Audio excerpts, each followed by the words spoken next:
This is a Marshall Studio 15 from 1985 that I thought was going to be just a real easy one. The owner said it was blowing mains fuses, and he kept putting half-amp fuses in, they kept blowing. Well, the Marshall Studio 15 in North America with 120 volts mains is supposed to have a 1-amp fuse, so I thought he was just using the wrong fuse, and he was, but even with the correct 1-amp fuse, it was blowing fuses. And I went through there and pulled the most likely suspects. Just odds are is one of the old filter caps.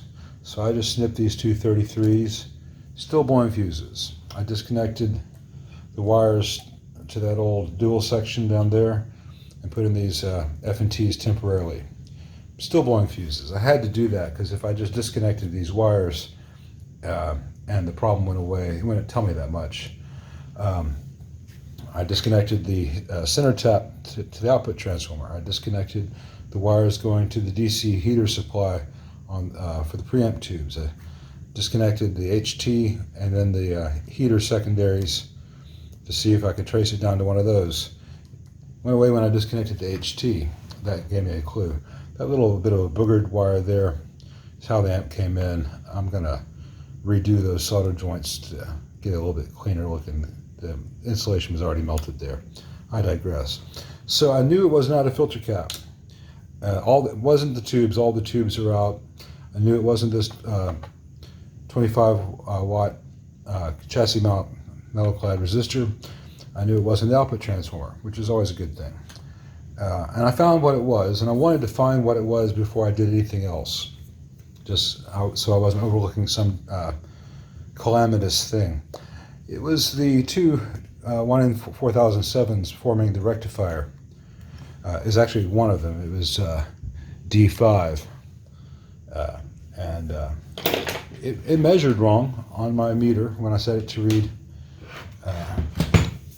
diodes. So now, measuring with the negative away from the band, I get no voltage, overload. Before it was measuring 2 volts. Now I put on the other side, should get about half a volt, 0.6, 0.598. So these two diodes measure correctly. No voltage in that direction, just about half a volt in that direction. So these two new 1 in 4007s are good. The old one was bad. The one in the bias here, I'll test it as well.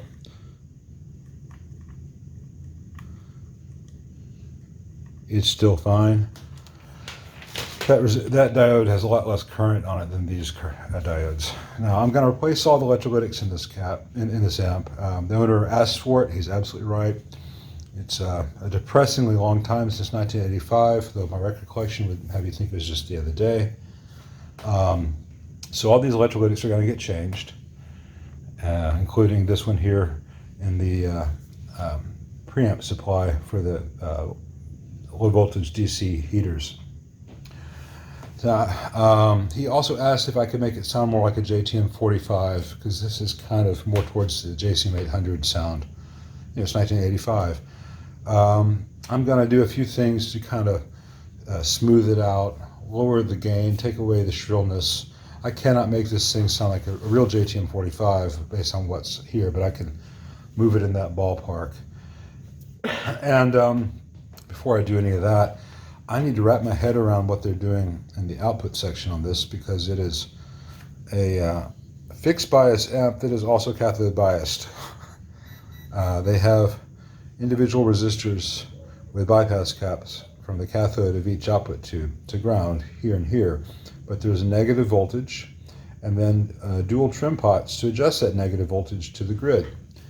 And that's just a whole lot of craziness. I'm not sure that's a great design, but before I change anything automatically, I want to understand what I'm seeing.